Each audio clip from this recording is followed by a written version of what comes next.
নদিয়ার কৃষ্ণগঞ্জে ভারত বাংলাদেশ সীমান্তবর্তী এলাকা শিবনিবাস। এই শিবনিবাসে রয়েছে এশিয়ার মধ্যে দ্বিতীয় বৃহত্তম শিবলিঙ্গ।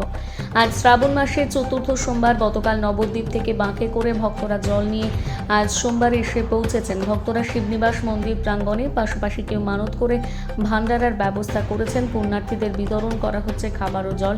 শিবনিবাস মন্দিরে শিবের মাথায় জল ঢালতে জেলা তথা রাজ্যের বিভিন্ন প্রান্ত থেকে ভক্তরা এসেছেন। পাশাপাশি ভোরবেলা থেকে মন্দির চত্বরে ভিড় করছেন অগণিত ভক্তরা শিবের মাথায় জল ঢালার জন্য।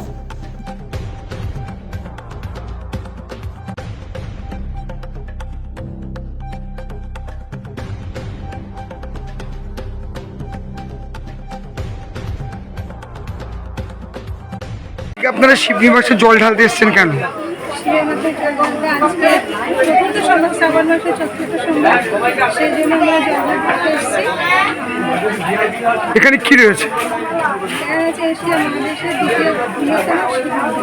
কেমন লাগছে এখানকার পরিবেশ? আপনার নাম? দীপালি বালা। আপনারা শিবনিবাসকে জল ঢালার কেন্দ্র কেন বেছে নিলেন? বেশি নিয়েছি, এটা রাজা কৃষ্ণচন্দ্র প্রথমত প্রতিষ্ঠিত 275 বছরের পুরনো এবং এশিয়া মহাদেশের মধ্যে দ্বিতীয় বৃহত্তম শিবলিঙ্গ, যেখানে তারকেশ্বরে হাজার হাজার মানুষ যাচ্ছে। আমাদের এখানে নবদ্বীপ থেকে, বাইরের থেকে প্রচুর লাখো লাখো মানুষ এখানে আসে, সুষ্ঠুভাবে জল দেয়, যেখানে কোনো অশান্তির কোনো কারণ নেই।